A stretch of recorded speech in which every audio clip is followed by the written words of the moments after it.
नमस्कार विद्यार्थी मित्रों, धोरण 11 कॉमर्स विषय आंकड़ाशास्त्र प्रकरण 3 आपणुं प्रकरण छे मध्यवर्ती स्थितिना माप।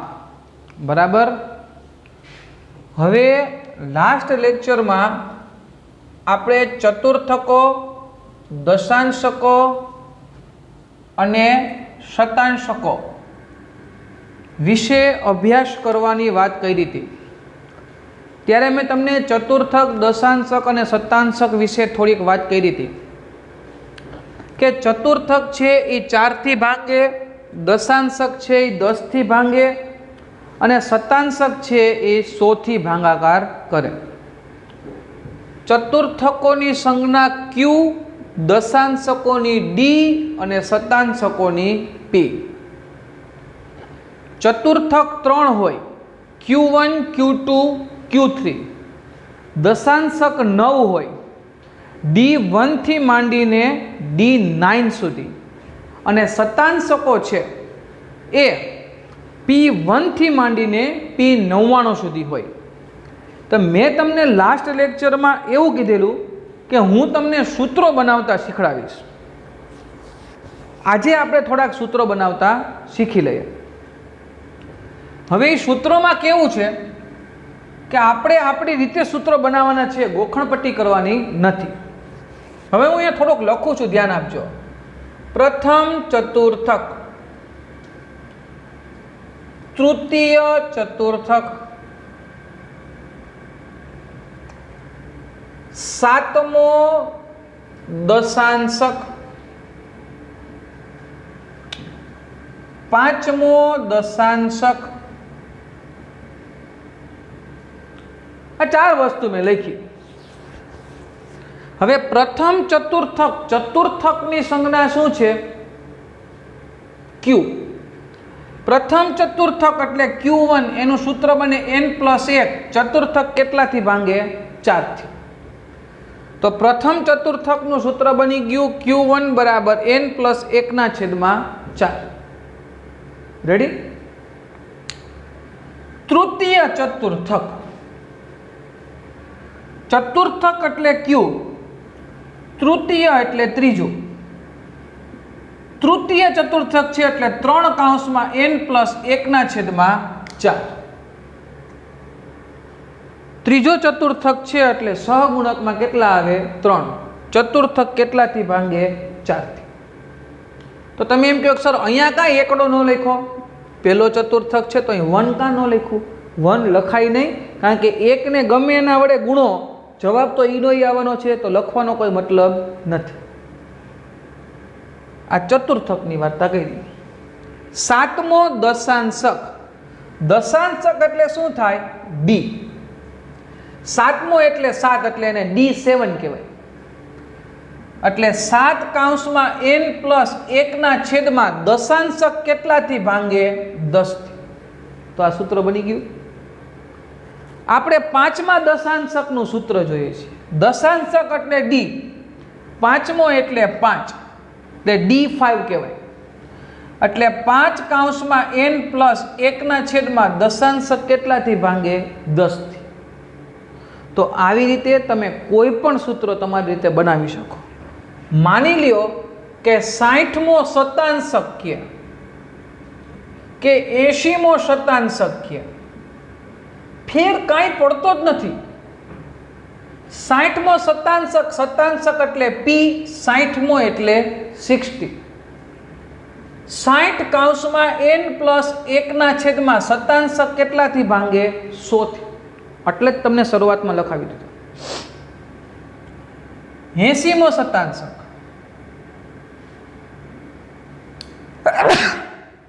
P80।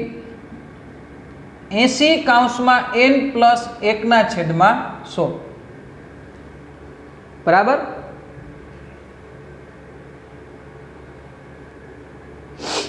અહીંયા 80મો શતાંશક, શતાંશકની સંજ્ઞા P, 80મો એટલે 80 એટલે P80 બરાબર 80 કાઉંસમાં n+1 ના છેદમાં 100। આવી રીતે બાળકો તમે કોઈ પણ પ્રકારના સૂત્રો છે એ તમે તમારી મેરે બનાવી શકો છો। તમને જે ચલ શોધવા માટે કીધું હોય એને તમારે સહગુણકમાં મૂકી દેવાનું. ચતુર્થક હોય તો 4 થી ભાંગે, દશાંશક હોય તો 10 થી ભાંગે અને શતાંશક હોય તો 100 થી ભાંગે. તો આવી રીતે આપણે કોઈ પણ સૂત્રો બનાવી શકીએ છીએ. પણ આ જે સૂત્રો છે એ અવર્ગીકૃત માહિતી માટેના છે. આ ખાસ યાદ રાખજો. વર્ગીકૃત માહિતી માટે પાછું સૂત્ર અલગ બને. અત્યારે આપણે અવર્ગીકૃત માહિતી માટેના સૂત્રો જોઈએ છીએ. તો આ સૂત્રો આપણે આપણી રીતે બનાવી લીધા પછી આપણે આના દાખલાઓ ગણી શકીએ. બરાબર? દાખલાઓ આપણે ગણવા જ છે આજે, એટલે ખ્યાલ આવે. બરાબર? હવે માની લ્યો કે આપણે પહેલા દાખલાથી શરૂઆત કરીએ. તો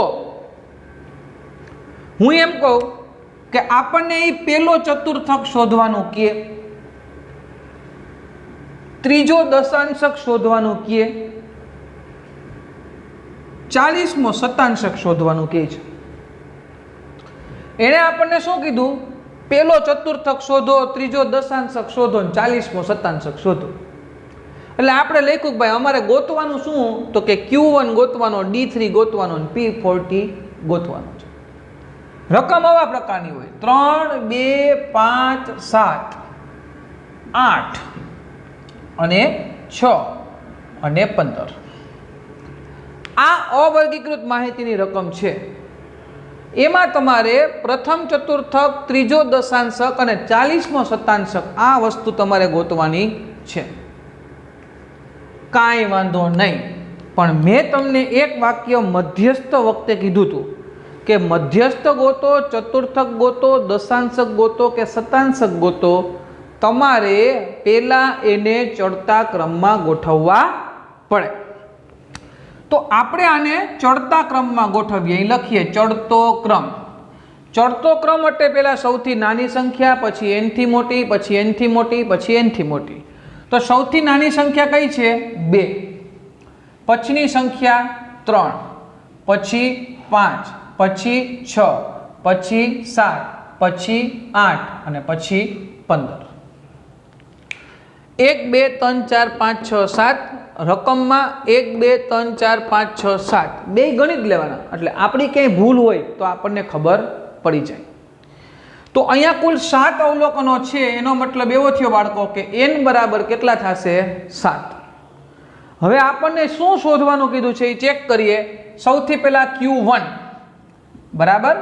તો Q1 એટલે પહેલો ચતુર્થક. એનું સૂત્ર થાય n+1/4. n બરાબર કેટલા છે? 7. 7 + 1/4 8/4 એટલે બીજું અવલોકન. 8/4 કરીએ એટલે કેટલામું અવલોકન આવે? બીજું. ચડતા ક્રમમાં જોવાનું. બીજું અવલોકન કયું છે? 1 અને 2 એટલે બીજું અવલોકન કયું છે? 3. એનો મતલબ એવો થયો કે Q1 બરાબર કેટલા થાય? તો કે 3. તો આ પહેલા પ્રશ્નનો જવાબ થઈ ગયો. હવે આપણને શું શોધવાનું કીધું છે? D3. D3 ગોતવાનો છે એટલે દશાંશક ગોતવાનો છે. ત્રીજો દશાંશક છે એટલે સહગુણકમાં 3 તો આવે જ. n+1/10 દશાંશક કેટલાથી ભાંગે? 10 થી. 3 કૌંસમાં 7 + 1/10. 3 7 ને 1 કેટલા થાય? 8 છેદમાં 10. 3 8 24. 24/10 2.4મું અવલોકન. હવે શું કરવું? અહીંયા તો હાલો બીજું અવલોકન હતું તો જોઈને લખી નાખ્યું કે હાલો આ પહેલું ને આ બીજું, એટલે બીજું અવલોકન 3 છે એટલે Q1 બરાબર 3 થાય. પણ આ 2.4મું અવલોકન ક્યાંથી ગોતવા જવું? કાં બીજું અવલોકન હોય કાં ત્રીજું અવલોકન હોય, પણ 2.4મું એવું ક્યાંય અવલોકન તમે નહીં સાંભળ્યું હોય, મેં નથી સાંભળ્યું. તો શું કરવું? તો આપણો દાખલો ખોટો છે? ના. તો આપણે અહીંયા વિચારવાનું રહીએ કે 2.4 છે એ કોની વચ્ચે આવે, પેલા એ વિચારવાનું. તો કે 2.4 છે એ 2 અને 3ની વચ્ચે આવે. ધ્યાન આપજો ખાસ, બીજું અવલોકન પ્લસ 0.4 કૌંસમાં ત્રીજું માઇનસ બીજું અવલોકન. 2.4 છે એટલે પેલા બીજું અવલોકન એટલે વધ્યું શું તો કે 0.4 એટલે એ લખી નાખ્યું. તો હવે 2.4 છે એ કોની વચ્ચે આવે તો કે ત્રીજા અને બીજા અવલોકન વચ્ચે આવે. ખ્યાલ ન આવ્યો હોય તો એક બે ઉદાહરણ હજી સમજાવું. અહીંયા ધ્યાન આપજો ખાસ. 5.7મું અવલોકન આવ્યું માની લ્યો, તો પેલા એ વિચારવાનું કે 5.7 છે એ કોની વચ્ચે આવે તો કે 5 અને 6 ની વચ્ચે આવે તો કે ઓકે. તો અહીંયા પેલા 5મું અવલોકન બહાર કાઢીએ એટલે અહીં શું લખવાનું તો કે 5મું અવલોકન વત્તા વધ્યું શું તો કે 0.7 એટલે 0.7. હવે 5.7 છે એ કોની વચ્ચે આવે તો કે 5 અને 6 ની વચ્ચે એટલે છઠ્ઠું અવલોકન માઇનસ 5મું અવલોકન. માની લ્યો કે 2.9 છે તો પેલા વિચારવાનું કે 2.9 કોની વચ્ચે આવે તો કે 2 અને 3 ની વચ્ચે આવે. તો પેલા બીજું અવલોકન બહાર કાઢો, અહીં લખવું પડે બીજું અવલોકન પ્લસ, હવે બીજું અવલોકન કાઢ્યું એટલે 0.9 વધ્યા એટલે અહીં શું લખવું પડે 0.9. હવે અહીં કૌંસમાં લખવાનું કે 2.9 કોની વચ્ચે આવે તો કે 2 અને 3 ની વચ્ચે એટલે ત્રીજું અવલોકન માઇનસ બીજું અવલોકન. સમજાય છે? આવી જ રીતે કોઈ પણ સંખ્યા હોય તમે તારવણી કરી શકો.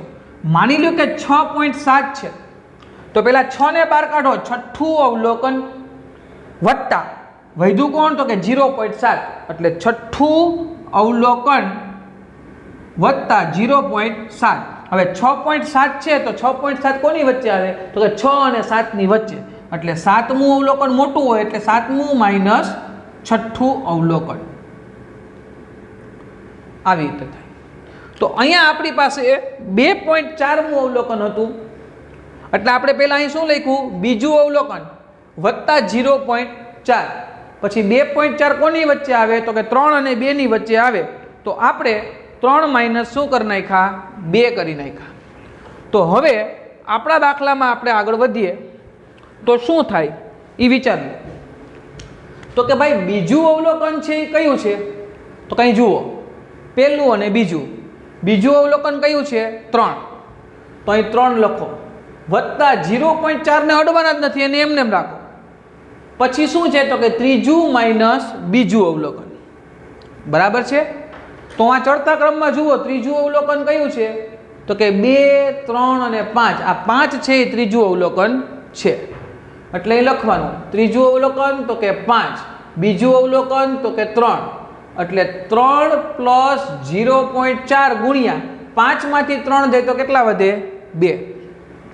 ધ્યાન આપજો 3 પ્લસ 0.4 ગુણ્યા 2 એટલે 0.8 અને 3 વત્તા 0.8 એટલે 3.8. આને શું કહેવાય તો કે D3 કહેવાય. આ તમારે મહેનત ક્યારે કરવી પડે જ્યારે અવલોકન પોઈન્ટમાં આવે તો જ. પોઈન્ટમાં ન આવે તો પ્રશ્ન નથી, પણ જો પોઈન્ટમાં આવે તો આ વર્કિંગ તમારે ફરજિયાત કરવી પડે. ત્રીજું અવલોકન 3 હતું વત્તા 0.4 એમને એમ, ત્રીજું અવલોકન 5 હતું, બીજું અવલોકન 3 હતું, 5 માંથી 3 જાય તો 2, પછી 0.4 ને 2 નો ગુણાકાર અને પછી જ છેલ્લે 2 નો સરવાળો કરવાનો છે. આ યાદ રાખજો. હવે આપણે ગોતવાનું છે P40. P40 બરાબર 40 કૌંસમાં n પ્લસ 1 ના છેદમાં શતાંશક કેટલાથી ભાંગે 100 થી. એટલે 40 કૌંસમાં 7 પ્લસ 1 ના છેદમાં 100 એટલે 40 ગુણ્યા 7 ને કેટલા 8 ભાંગા 100.